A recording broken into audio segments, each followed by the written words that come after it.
wil vanmôre die woord van die Here met u deel, soos wat die Gees van die Here op ons harte gelê het. En ons is besig om te kyk na die lewe van Judas. Judas Iskariot, die disipel wat Jesus verraai het. Ek het oorspronklik gedink dit gaan net maksimum 1 of 2 boodskappe wees, maar die Gees van die Here haal soveel goed uit en deel met ons, en solangs wat die Here spreek, gaan ons spreek. Amen. Ons het eers gekyk en gesê dat Judas het geweier om te verander. Hy wou nie sy way, sy comfort zone, sy thought patterns, wou hy nie verander nie. So hy het geweier om te verander. Tweedens het ons gesê dat Judas het iets vir Jesus gegee, maar nie sy alles nie. Toe Maria kom om Jesus te aanbid en sy gooi daai kosbare nardesolie oor sy voete uit en sy salf hom, toe het hy gesê dis 'n vermorsing. Hoekom gebruik sy alles? Kan ons dit nie verkoop en geld maak en vir die armes gee nie? Aan die ander woord, dis nie dat hy nie wou iets gee nie, hy het net gesê dis te veel, dis haar alles. Ons het verlede week gekyk en gesê dat Judas het van Jesus geweet, maar hy het Jesus nie geken nie. Hy het nie sy hart geken nie, hy het nie die doel geken, verstaan waarom het Jesus aarde toe gekom. Ek dink in Judas se perspektief het hy gedink dat as hy Jesus dalk verraai en die Romeinse soldate kom, dat Jesus hulle almal gaan verslaan, dat Jesus die Romeine sal oorwin en dat hulle fisies op die aarde 'n revolusie gaan begin, sodat die Jode weer kan herstel word en kan opstaan en kan doen wat hulle moes doen. Ek dink in sy mind en sy verstand sien hy hoe Jesus vir Lazarus uit die dood uit opwek en hoe hy blindes laat sien en stommes laat praat en krepeles laat loop, en ek dink hy het seker maar gedink hulle gaan Jesus nie kan gevange neem nie. Want in een van die hoofstukke, ek dink is in Lukas se perspektief, kom hy en hy sê vir die soldate, as julle Jesus kry en julle sien dat ek hom op sy wang soen, moet julle hom vashou, julle moet hom hou. Ek dink hy het gewonder. Ek dink God gaan hierdie ding anders te omdraai. Hy het nie die geestelike gesien wat Jesus doen nie, hy het gedink in die vlees. En wanneer ons in die vlees beweeg, kan ons God mis. In die vlees kom Petrus en hy kap Malchus se oor af. Hy gaan beklei met sy swaard vir Jesus. Oor my dooie liggaam sal hulle Jesus vat. En Jesus praat hard met hom. Hy sê, hou nou op. Jy kan daai gedeelte lees. Hy sê, sit neer die swaard. En voor hulle oë gaan Jesus en hy tel daai oor op. En hy sit hom aan Malchus se oor, se kop, en hy genees hom. En nog steeds kruisig hulle hom. Hoe blind wil jy wees? Hoe blind wil jy wees? Jy sien, daar's niemand so blind soos iemand wat nie wil sien nie. Daar's niemand so doof soos iemand wat nie wil hoor nie. En ek dink Judas kom in sy lewe op 'n plek waar hy nie meer kan sien nie, nie meer kan hoor nie wat Jesus sê nie, want sy stem, sy wil, wat hy wil sien, praat te hard. Dit maak dat hy nie kan verander nie. Dat hy nie sy alles kan gee nie, en dat hy nie Jesus se hart ken nie. Ek wil vanmôre so 'n bietjie aangaan en met u gesels oor die onderwerp, die krag van assosiasie. The power of association, goed of sleg. Daar is krag in assosiasie. Met wie assosieer ek en u? As ek vanmôre die vraag mag vra, wie het inspraak in jou lewe? Nie net by die kerk nie. Wie het inspraak in jou elke dag lewe, daar waar ek en u met mense te doen het? Want die mense wat inspraak in jou lewe het, gaan invloed in jou lewe hê. En daardie invloed gaan of positief wees of negatief wees, of ons dit wil glo of nie. Partykeer spreek ons in geloof en sal ons sê, niks gaan my laat val nie, niemand gaan my onderkry nie, niks negativiteit sal my onderkry nie. Ek wil vir jou sê, jy moet dit in die naam van Jesus en onder die bloed van Jesus sê, want dit is net genade wat kan verhoed dat dit nie gebeur nie. Jy moet versigtig wees Wie het inspraak in jou lewe? Wie het aandeel in jou lewe? Wanneer die persone wat inspraak in jou lewe het, Godvreesende mense is. Wanneer hulle God die Vader, God die Seun en God die Heilige Gees lief het. Wanneer hulle heiligmaking nastreef. Dit sê nie hulle is volmaak nie, hulle streef daarna. Wanneer hulle luister na die stem van die Heilige Gees, wanneer die woord van God in hulle lewe is, sulke mense het 'n goeie invloed op jou lewe. Dis dalk nie die mense met al die talente nie. Dis dalk nie iemand met al die spraak wat almal kan goed laat voel en dink nie. Dis dalk nie die ou met al die geld wat vir almal kan lunch koop by die werk nie, maar dis daai een op wie jy kan staat maak. Maar jy sien die mense wat net die teenoorgestelde doen, as hulle nie verhouding het met God nie, as hulle nie heiligmaking nastreef nie, as hulle luister na hulle self meer as na God se woord, wanneer die Heilige Gees hulle nie lei nie, sulke mense is ongelukkig 'n negatiewe invloed in jou en my lewe. Wie het inspraak in jou lewe? Wanneer jy deur die moeilike tye gaan, wanneer die seisoene en die storms kom, waarvan ons sing en waarvan ons gepraat het, met wie deel jy jou hart? Is dit iemand wat vir jou kan sê, Martie, en verskoon my Griekse vertaling, jy maak droog? Is dit iemand wat vir jou kan sê, Pieter, pas op vir dit en dit, God wys vir my, wees versigtig? Is dit iemand wat jou lief genoeg het om die waarheid te praat? Of is dit iemand wat jou maar net gaan paai om jou rustig te hou? Om jou gemaklik te laat voel, om te voel, jy aanvaar my. Wie het inspraak in jou lewe? Familie is baie, baie belangrik. Ons gemeente hou daarvan om te praat oor familie. Want ons is familie in Christus. Ons is boeties en sissies in Jesus. Maar jy sien, familieband gaan verder as net hier by die kerk. Familieband gaan ook daar by die huis. En dan is daar 'n spreekwoord wat sê, you can choose your friends. Ek gaan dit nie klaarmaak nie. So die realiteit is, ons het familie wat inspraak het in ons lewe, en ons respekteer ons familie, ons is lief vir hulle. Maar as jou familie nie in lyn is met God, met sy woord en met die leiding van die Heilige Gees nie, kan jy nie toelaat dat dit wat hulle sê, jou wegtrek van Jesus af nie. Dit sê nie jy is nie lief vir hulle nie. Dit sê nie jy respekteer hulle nie, sê nie jy bid nie vir hulle nie. Maar jy kan nie toelaat dat dit wat nie God se wil is nie, dit wat vals is, dit wat negatief is, dit wat foutief is, jou terugtrek nie. Ons almal het familie, geestelik en fisies. Wie het inspraak in jou lewe? Ek weet nie van julle nie, maar as ek so 'n bietjie net van ons gesin kan gesels. Ek en my suster, my pa en my ma, terwyl my pa nog gelewe het, ons kan vir mekaar sê net wat ons wil. En ons bly lief vir mekaar. Maar laat iemand anders dit van hulle sê. Hoe het my ma gesê, dan kom daar 'n kat uit haar uit. Want jy vat nie aan my kind nie, jy vat nie aan my man nie. Wat 'n maas is nog hierso. Jy sien, dit is so op daai punt, as iemand iets doen, Gert, aan die kinders, dan sê pa, mamma, vat hulle.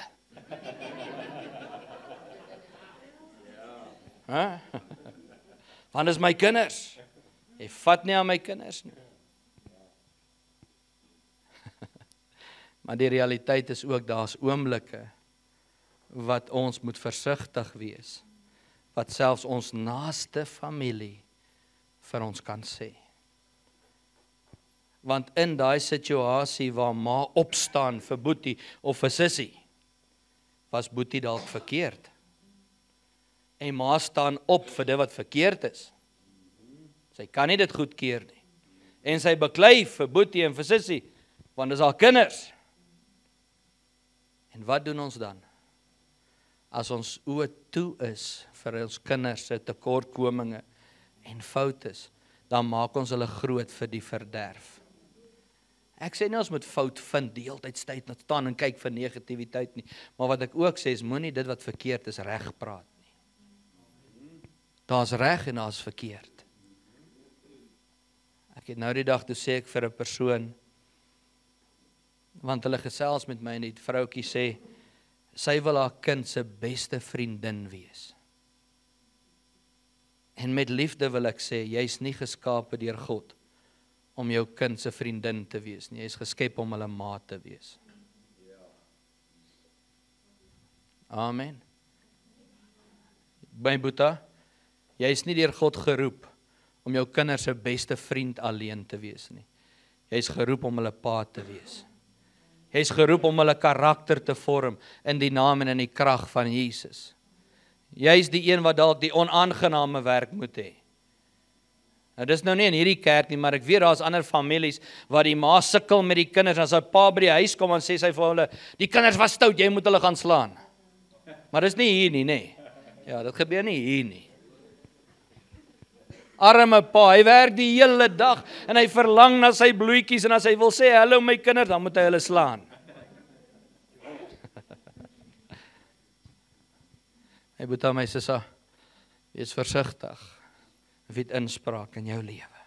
Judas het toegelaat dat die assosiasie en die invloed van die fariseërs en die sadduseërs sy gedagtes, sy lewe en sy geloof so beïnvloed, dat het hom op 'n plek kom bring, waar hy Jesus verloon, verraai, verkoop.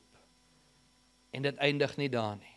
Daai invloed, daai assosiasie, lei hom tot op 'n plek, waar hy selfmoord pleeg. Dis nie wat God wil hê nie. Dis nie wat hy wil hê nie. Dis nie sy wil nie. 5 dinge wat ek glo Judas met ons wil deel. 5 dinge wat ek glo hy ons teen wil waarsku. As jy notas vat, skryf gou neer. Wees versigtig vir wie inspraak in jou lewe. Ek het dit nou aangeraak. Maar hoor wat sê Spreuke 13 vers 20. Spreuke 13 vers 20 sê, gaan met die wyse om, dan word jy wys. Maar hy wat met dwaase verkeer, versleg. Hy sê die onheil vervolg die sondaars, maar hy sal die regverdiges met goed vergelde. Ek sien dit in my gees, hoe daar skelms, die goddelose, die bose magte, die sondaars agtervolg. Hy sê hulle vervolg hulle. Hulle soek waar kan hulle aanval. Maar dan sê hy ook in vers 21, maar hy, dit is God, hy sal die regverdige met goed vergelde. Wat sê hy? Gaan om met die wyse. Nou vir die wat God vertrou, die wat gevul is met die Heilige Gees. Volgende skrifgedeelte is 1 Korintiërs 15 vanaf vers 33. Nou, ek het 'n klomp skrifgedeeltes vanoggend wat ek graag met u wil deel. So ons gaan redelik vinnig deur dit gaan. Skryf dit neer, highlight dit, kyk op die bord, maar laat toe dat die woord van God tot jou gees spreek vanmôre. Amen. 1 Korintiërs 15 vers 33 sê, moenie dwaal nie. Slegte gesprekke bederf goeie sedes. In 'n beter Afrikaans vir goeie sedes is, of in 'n beter Engels, laat ek dit so stel, is moenie dwaal nie. Slegte gesprekke bestraf goeie of bederf goeie maniere en goeie habits. Good manners and good habits. Pas op wie inspraak in jou lewe. Wie het jou die eerste keer geleer om daai zwaai te trek op skool? Was jy die verkeerde vriend gewees? Want baie van ons is 'n vriend of 'n vriendin wat vir jou sê, ag, vat net een poel man.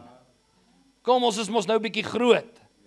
Jou pa en jou ma is nie, vat net een trek, voel hom net 'n bietjie. En dan vat jy daai eerste trek. En dan hoes jy amper jou longe uit. Maar om cool te wees, dan vat jy nog 'n poel en nog 'n poel. En jy begin paf jy net en later dan maak jy al sirkeltjies. Want jy is mos nou cool. Maar wie is dit wat inspraak gehad het, wat jou oortuig het om dit te doen? Baie van ons is ons as ouers. Terwyl sussie of boetie gevorm word in die magie, forceer maar daai babietjie om te rook. So wie's nou die verkeerde invloed? Was dit iemand anders of is dit ek? Van ons sê altyd dis ander mense wat die fout is. Partykeer is ek die fout, fantjie. Partykeer lei ek die ander in die sloot in. So is ek die verkeerde persoon. Ons moet introspeksie doen. Amen. Die Engels in 1 Korintiërs 15 vers 33 sê, do not let anyone deceive you. Hoor hoe mooi sê hy hier, hy sê, associating with bad people will ruin decent people. Association with bad people will ruin decent people. Hoeveel keer het oupa en ouma nie vir ons gesê, my kind, wees versigtig wie jou maats is. Wees versigtig wie jou maatjies is.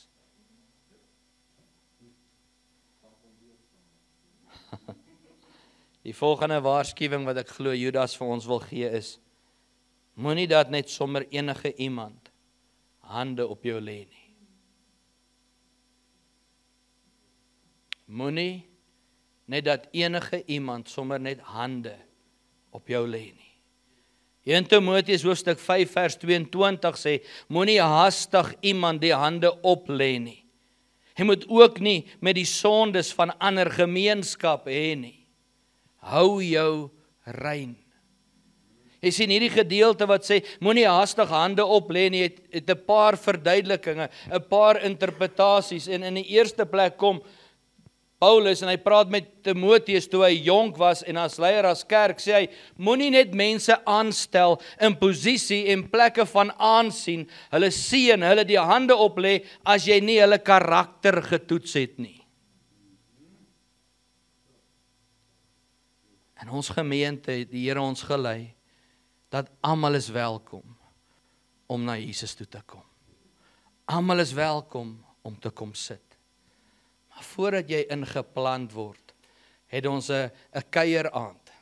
'n Paar van julle was nou verlede Vrydag hier, waar ons gesels oor waarvoor staan ons, wat is ons beleid, waarheen is ons op pad, wat is ons geloof, wat is die visie, wie is die AGS, sodat jy weet waar jy ingeplant word. En vir almal, maak nie saak wie dit is nie. Dit kan die staatspresident wees, as hy hiernatoe wil kom, asseblief Here, stuur hom hiernatoe, so hom kan bid. Maar as hy hier kom, sal hy ook moet kom sit, kom submit aan God se woord, aan God se leiding. Ons sê gewoonlik minimum 6 weke. Nie om te kyk hoe is jou karakter. Om te kyk, is jy bereid om saam te werk? Mense sien, party ouens stap mos net in 'n plek in en dan moet almal sit. Het julle hulle al gesien? Selfs in die werksplek. Daar word iemand aangestel en skielik is hy net die Mackie van die plekkie, want hy is die baas se chommie. Goeie raad wat ek jou wil gee, moenie die pastoor se chommie raak nie. Jy gaan laaste in die lyn staan. Want ons wil nie hê mense moet sê, ja, jy sy chommie, dis hoekom. Vra vir Roan, dis hoekom hy daar agter sit.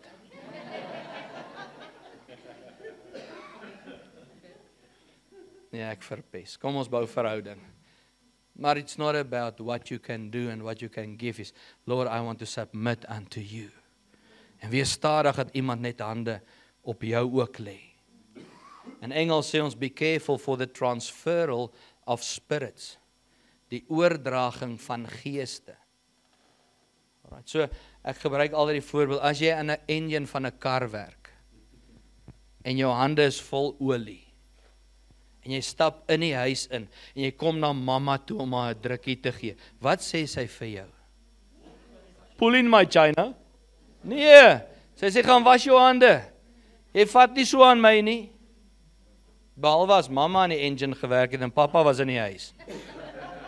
Want party mamas het daai talent. Nee, gaan was jouself, hoekom? Want as jy met daai oliehand aan haar vat, daar waar jy vat, gaan hy olie sit. So moenie dat iemand sommer net hande op lê op jou nie. Pas op vir die goed wat afsmeer.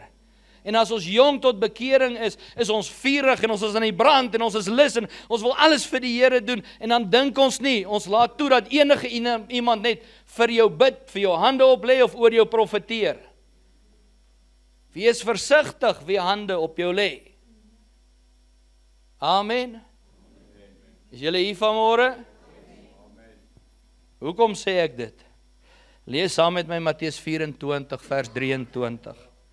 Terwyl jy daarna blaai, wil ek nog 'n stelling maak. Pas op vir mense wat te vinnig en te maklik sê, die Here sê so en so. Wees versigtig vir mense wat hande op jou lê en te vinnig vir iemand sê, die Here het so gesê, of die Here sê so. Ek glo in profesie. Daar's krag in profesie. En ek glo dis deel van die liggaamsbediening vandag in die kerk. En ek glo dit moet meer kom. Maar pas op vir die ouens wat vandag by die Here hoor en môre weet hy nie wat die Here gesê het nie. Jy kry mense wat vir jou sê, die Here het vir my gesê, ek moet hierdie kar koop. En môre, die Here het gesê, ek moet dieselfde kar verkoop. Ek weet nie by watter Here het jy gehoor nie. Maar die God wat ek doen is gister, vandag, tot in ewigheid dieselfde. Hy verander nie. Hy gaan nie vandag vir jou sê, doen dit en môre moet jy die teenoorgestelde doen nie. Amen. Wees versigtig vir hierdie twee dinge. Lees saam met my Matteus 24:23. Hy sê, as iemand dan vir julle sê, kyk, hier is die Christus of daar, moet dit nie glo nie. Hy sê, want daar sal valse Christusse en valse profete opstaan en hulle sal groot tekens en wonders doen as dit moontlik was ook om die uitverkorenes te mislei.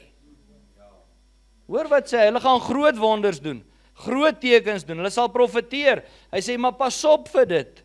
Vers 25, kyk, ek het dit vir julle vooruit gesê. Met ander woorde, Jesus sê, luister my kind, ek waarsku jou vooraf. Gert, wees versigtig.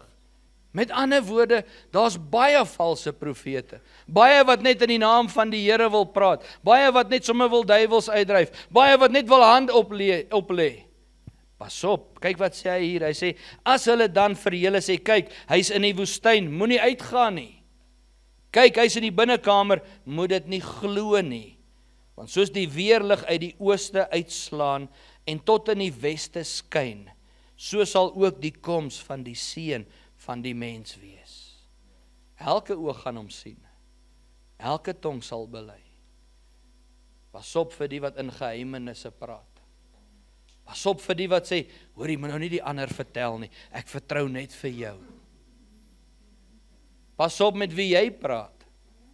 Want as iemand van iemand anders met jou praat, of skinder, gaan hulle van jou praat en skinder. Pas op. Pas op. Lees saam met my Deuteronomium hoofstuk 18.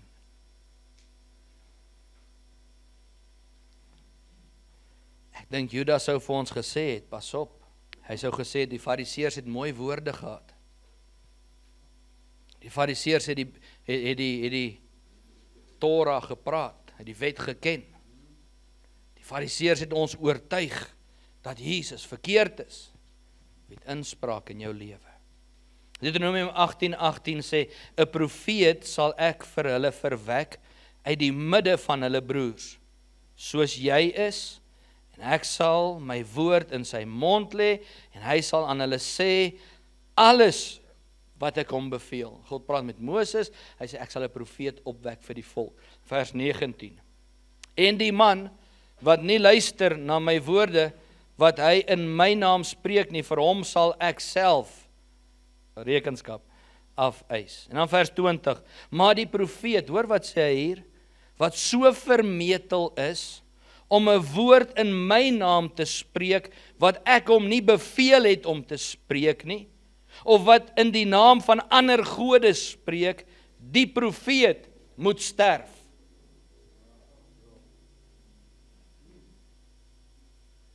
Voor ek aangaan, Gods kinder nie. Die Here het nie nodig dat 'n profeet tot jou praat nie.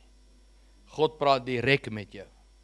Ja, profete bevestig, profete kom deel, profete kan tugtiging na vore bring, wanneer ons weier om te luister, Maar die hoe en die waar en die wanneer dit gebeur, moet in lyn met God se woord wees. Want dis nie die profeet wat praat nie, dis God wat deur hulle praat. Alright. Maar baie spandeer nie tyd aan die Here nie, en wanneer daar profete bedien, dan hardloop hulle oral waar daar profete is, om net 'n woord van die Here af te hoor. Spandeer so 'n bietjie tyd en sak en as voor die Here, en hoor bietjie wat sê hy vir jou. Die Here is kinder nie. Hy praat reguit met ons, as ons wil hoor.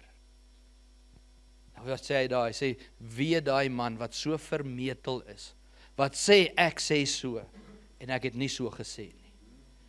Hy sê, daai ou moet sterf. Dis dieselfde God van die Ou Testament, wat in die Nuwe Testament dit is. Niks verander nie.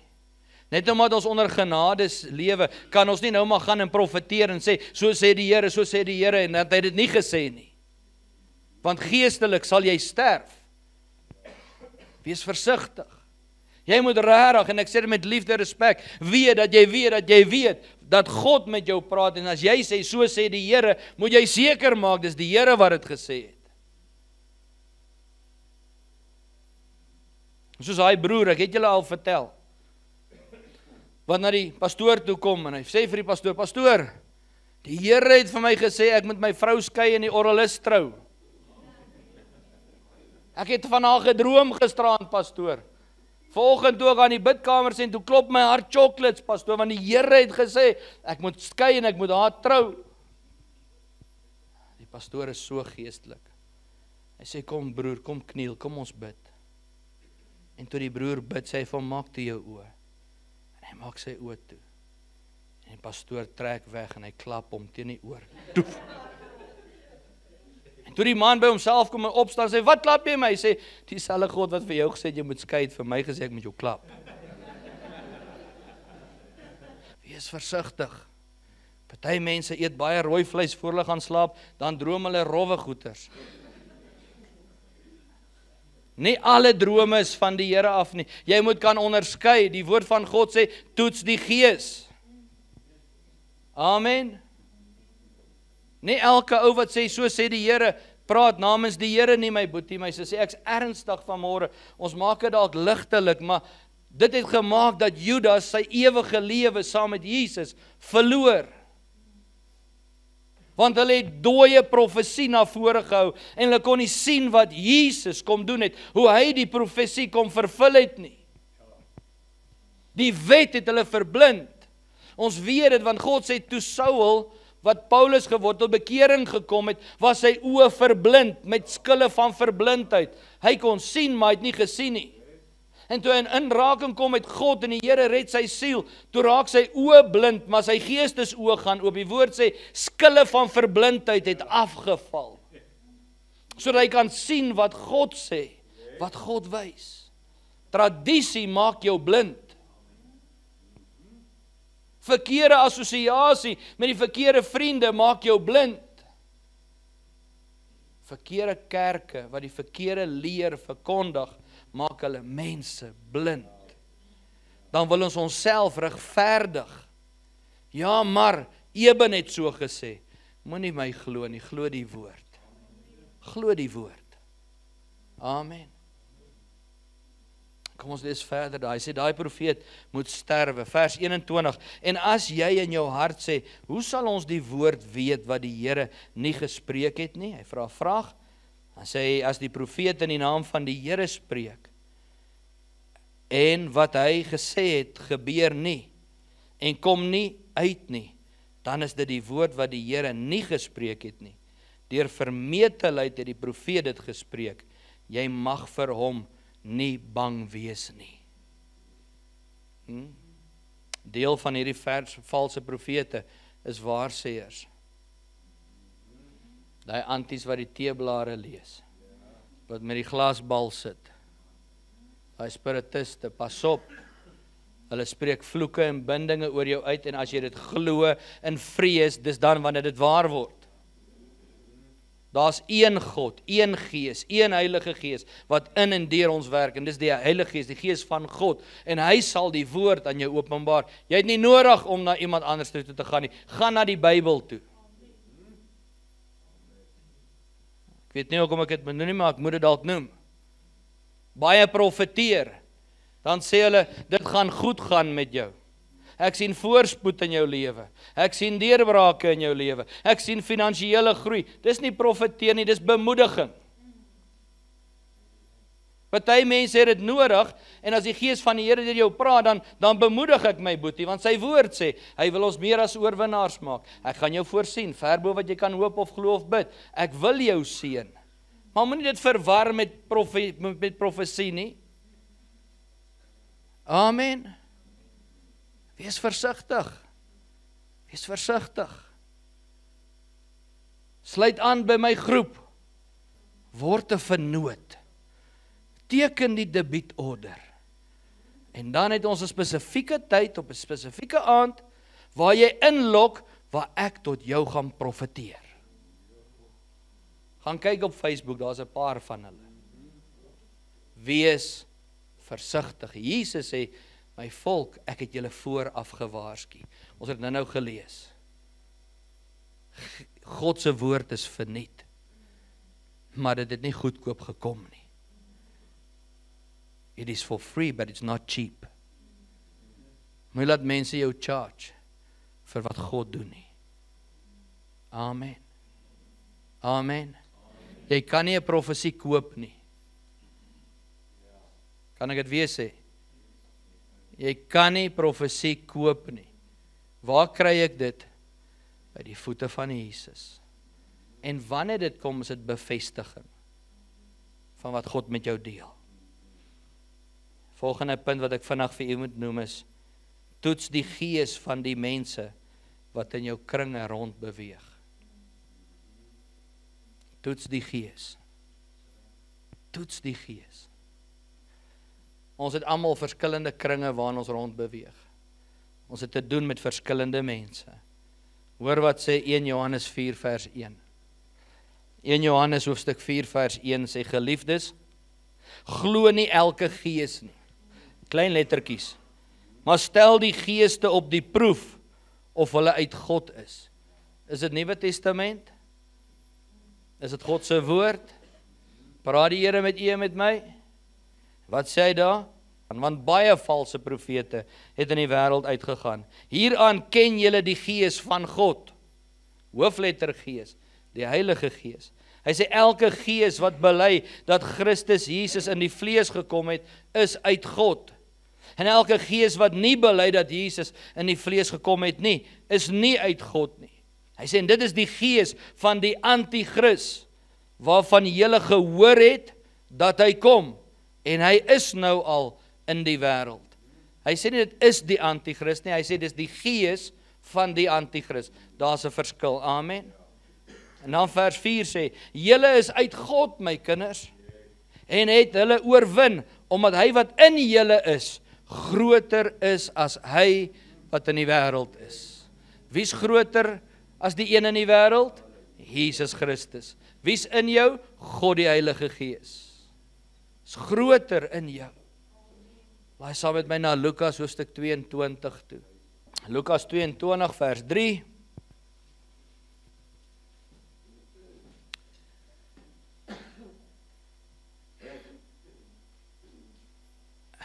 Ek wil nie praat nie, lees wat daar staan. Hy sê, en die Satan het in Judas gevaar, wat Iskariot genoem word, en wat uit die getal van die 12 was. En toe hy gegaan en met die owerstes en die hoofde beraadslag hoe hy Judas, Jesus hom, aan hulle kon oorlewer. Hy sê, en hulle was bly en het met hom ooreengekom om hom geld te gee.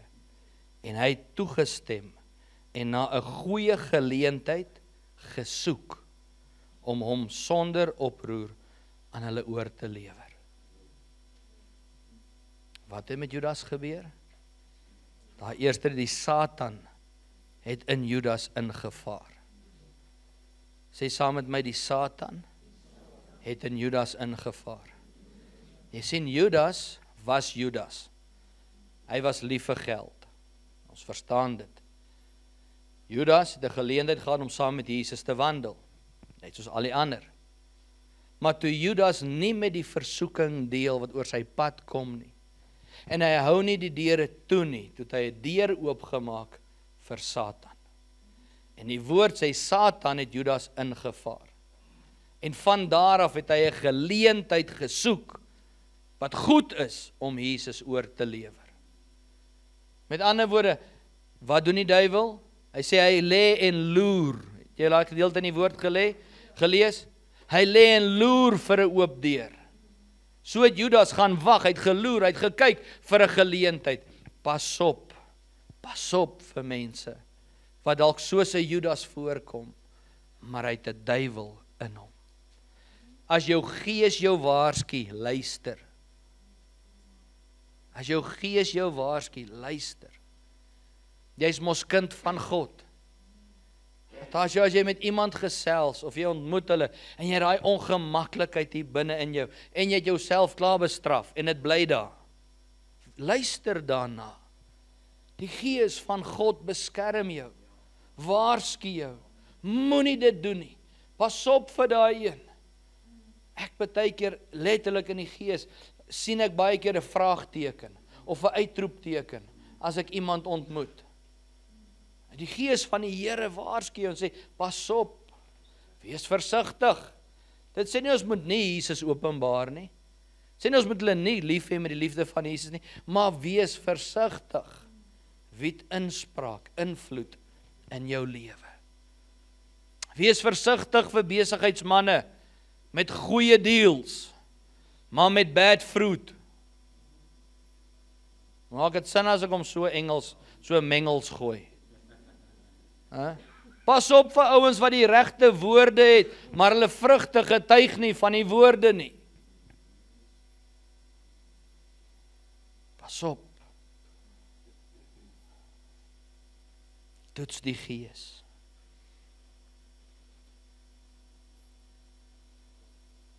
Die laaste punt wat ek graag met u wil deel. En ek wil afsluit met hierdie punt. En dit is dat, as jy nie verstaan nie, en jy weet nie wat God se wil is nie, vra eerder, as wat jy voorgee, jy weet, en jy weet nie. Of jy maak asof jy weet, en jy weet nie. Vra, soek, maar moenie slim probeer klink, as jy nie die waarheid ken nie. As jy nie weet wat sy plan en sy wil is nie, vra die Here. Jakobus 1 van vers 5 sê, en as iemand van julle wysheid kort kom, laat hom dit van God bid, wat aan almal eenvoudig gee, sonder om te verwyd, en dit sal aan hom gegee word. So as jy nie weet wat om te doen in 'n situasie nie, vra die Here. Wat sê vers 6? Maar hy moet in die geloof bid. So wanneer jy vra, moet jy dit in die geloof doen, sonder om te twyfel, want hy wat twyfel is soos 'n golf van die see, wat deur die wind gedryf en voortgesleep word. Onthou, twyfel kanselleer die wonderwerkende krag van God. Amen. Dan vers 7, want die mens moenie dink dat hy iets van die Here sal ontvang nie. So dubbelhartige man, onbestendig in al sy weë. Bid en vra die Here om jou verstand te verlig. Vra die Here om jou hart aan te raak. Vra vir hom om met jou te praat. Partykeer gee hy vir jou 'n skrifgedeelte en dit maak nie sin nie. Vra die Here vir bevestiging. Die woord sê 2 of 3 bevestigings moet ons van God vra. Moenie haastig wees totdat jy weet nie. Wanneer jy geforseer word om 'n besluit te maak, eerste, daar is die uitroepteken, don't do it, want God gaan jou nie forceer nie. Amen. Kyk hoe mooi skryf die digter van Psalm 119 dit. Blaai saam met my na Psalm 119. Nou, ons vermoed dat Dawid die een was wat Psalm 119 geskryf het, as gevolg van die skryfstyl, die poësie, die woorde wat hy gebruik het, getuig van hom, maar daar's ander wat glo dat dit dalk iemand anders te kon wees. So die Psalm sê nie 'n Psalm van Dawid nie. So ek wil nie vanmôre sê dis Dawid nie, maar hoor wat sê die Psalm digter hier. Hy skryf in vers 18, 119 vers 18, Open my oë, dat ek kan sien die wonders uit U wet. Open my oë, Here. Gaan na vers 27 toe. Ek wil hê jy moet dit merk. Vers 27 sê, laat my die weg van U bevele verstaan, dat ek U wonders kan oordink. Sien U sy hart? Hy gee nie voor, hy weet alles en hy ken alles nie. Nee, hy sê, ek is afhanklik. Here, maak my oë oop, verlig my verstand, help my om te verstaan. Gaan na vers 34 toe. 119 vers 34 sê, gee my verstand dat ek die wet kan bewaar. Ja, dit kan onderhou van ganser harte. Hy ganser harte is met 'n pure hart, met 'n opregtheid van hart. Kyk wat sê vers 73. Vers 73. Hy sê Jod, nou dis maar net die Hebreëse alfabet wat hulle daar inbring. Hy sê, U hande het my gemaak en my toeberei. Maak my verstandig dat ek U gebooie kan leer. Maak my verstandig. Ons ken ten dele. God ken volkome. En as ons nie die antwoord ken nie, dis nie verkeerd om te sê ek weet nie. Maar partykeer raak ons so groot in onsself en so trots dat ons nie kan sê ek ken nie, ek weet nie. Help my. Niemand van ons is volmaak nie. Amen. Vertrou die Here. Hy sê vra my. As jy vra, sal ek antwoord. As jy klop, sal ek oopmaak. As jy my soek, sal jy my vind. Amen. En ek sluit nou die finale ene af. Ek wil vir julle 'n gebed lees wat Paulus vir die gemeente in Efese, of hy sê die heiliges in Efese en die gereddes in Christus Jesus gebid het. Blaai saam met my in jou Bybel na die boek van Efesiërs. Maar vanmôre wil ek 'n geestelike handeling ook doen. Ek wil nie net dit vir ons lees nie, ek wil dit ook oor jou lewe afbid. Paulus kom en hy kom deel dit wat God met hom deel. En hy bid vir die volk en hy spreek sekere dinge uit oor die volk. Ek dink Paulus het vir Judas geken. Ek weet dit staan in die Bybel nie. Ek weet Judas was 'n fariseer. Paulus was 'n fariseer voordat hy bekering gekom het. En die moontlikheid was dalk daar dat hy in die kring gestaan het wat met Judas geonderhandel het. Ek weet die Bybel sê dit nie, maar as hy 'n fariseer was in daai tyd, dan was die moontlikheid daar. So hy moes dalk gehoor het en geweet het wat Judas gedoen het. As hy nie deel van dit was nie, het hy het sekerlik gehoor. Van die hartseer saak is, van daai dag af waar Judas Jesus verraai, tot vandag toe word hy gekenmerk as 'n verraaier. Van die dag af wat Jesus gesterf het, en Jesus sy disippels gebruik het, word die disippels geken as apostels en disippels van Jesus. Hulle word vir die goeie herinner, Judas word vir die slegte herinner. Onthou. Niks kan dit wegvat nie. So nou kom Paulus, en ek dink met daai agtergrond ook, en hy kom bid vir die kerk. Hy kom bid vir die liggaam. So ek wil jou vra, wil jy nie daar waar jy sit, net so 'n bietjie opstaan nie. Ek wil hê daar waar jy staan, as jy ingesluit wil wees by hierdie gebed, want dis 'n seëngebed. Wil ek hê jy moet jou oog so 'n bietjie toemaak. Vergeet so 'n bietjie van die een wat hier langs jou staan. En connect net so 'n bietjie met die Here. Hierdie is 'n geleentheid soos wat Judas gehad het, maar hy het nie sy geleentheid gebruik nie. Miskien is daar van u wat vanmôre moet regmaak met Jesus, voordat hierdie seën oor jou uitgebid kan word. Miskien praat Judas se lewe harder as wat ons dink.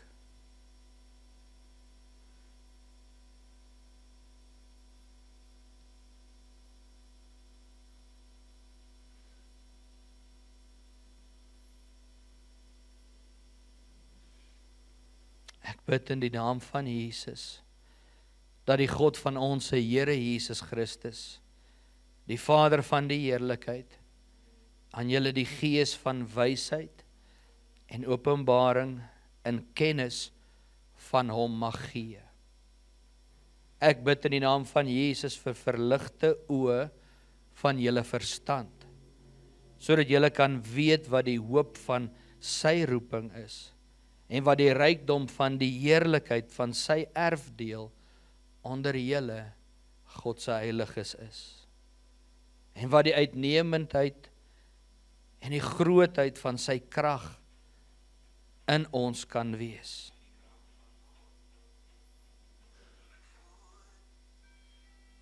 Na die werking van die krag van sy sterkte, wat hy gewerk het in Christus, toe hy hom uit die dode opgewek het, en hom laat sit het, aan sy regterhand, in die hemele. Jesus verhewe, bo alle owerhede, mag en krag, en heerskappy, en elke naam wat genoem word, nie alleen in hierdie wêreld nie, maar ook in die toekomstige. Daardie Jesus Christus se seën en krag spreek ek oor jou lewe uit. Hy wat alle dinge onder sy voete onderwerp en hom as hoof bo alle dinge in die gemeente gegee het, wat sy liggaam is, die volheid van hom wat alles in almal is. En nou spreek ek die volheid van God oor elkeen uit in die naam van Jesus. Volheid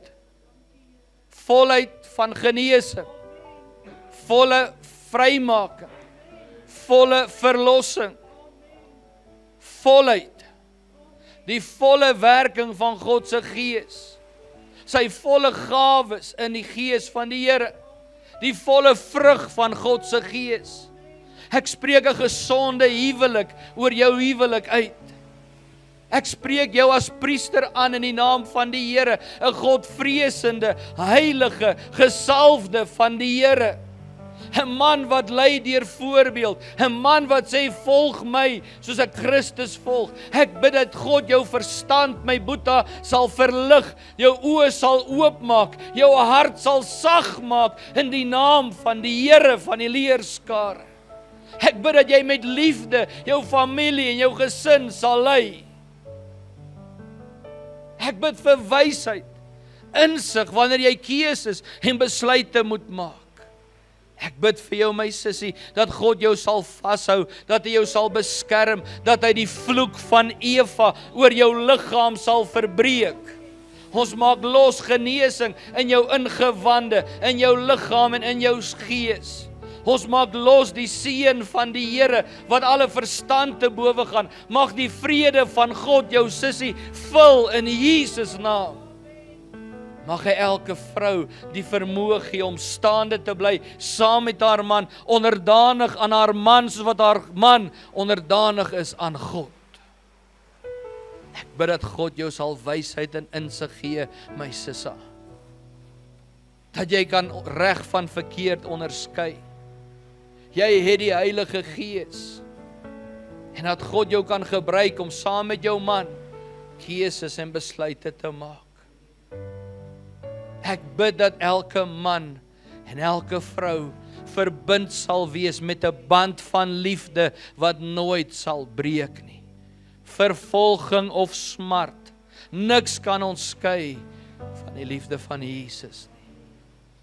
Ek bid nou vir elke enkel lopende in die naam van Jesus, dat God jou liggaam sal bedek, sal verseël onder sy bloed. Ons bestraf welis en last, versoeking, dreigemente, wat ook al daar mag wees in die naam van Jesus. Ek bid dat God jou verstand sal verlig, dat jy nie vleeslik sal dink nie, maar dat die Gees van die Here jou sal lei. En ek bid nou dat die regte huweliksmaat op die regte tyd oor jou lewenspad sal kom. Ek spreek oor jou lewe uit, oorvloed van die Here, prosperity, body, spirit and soul, in the name of Jesus Christ. Ek bid vir elke bejaarde, Here, U woord sê die wees, die weewenaars en die wees is naby aan U hart. Ek wil bid vir elke ou mensie wat sê, Jesus, ek het U nodig. Elke bejaarde, U voorsien in hulle behoeftes. Here, pensioen is nie genoeg nie, maar God se seën is meer as genoeg. Ek bid dat U hulle liggaampie sal krag gee. Ek spreek uit 'n hart van gebed oor elke bejaarde, wat hulle oor hulle familie uitspreek, eerder seën as vervloeking. In Jesus naam. Ek bid dat U ons kinders sal verseël in die naam van Jesus. Daar waar jy staan, noem gou jou kinders se name voor die Here. Hulle mag dalk groot en uit die huis uit is, hulle mag dalk klein wees. Here, ek bid dat U ons kinders sal toedek onder die bloed van Jesus, soos 'n kokon, maak hulle toe, bo, onder, reg om hulle, Here, teen die aanslag van die vyand. We come against the spirit of versoeking wat oor hulle lewens kom in die naam van Jesus. Peer pressure, groepsdruk, ons bestraf dit en bind dit in die naam van Jesus. Here, maak ons kinders veilig, hou hulle veilig in U hand. Beskerm hulle reinheid, Here, beskerm hulle maagdelikheid in Jesus naam. Lord, protect their virginity until the day that they get married in the name of Jesus. En die wat seer het, U woord sê, die ou dinge gaan verby en U maak hulle nuut. Maak hulle nuut, Here. Beskerm ons kinders. Help hulle om te kan onderskei tussen wit verkeerde inspraak in hulle lewe. It's not about what some say. It's what you say. And what you say, we will say this morning. In die naam van Jesus.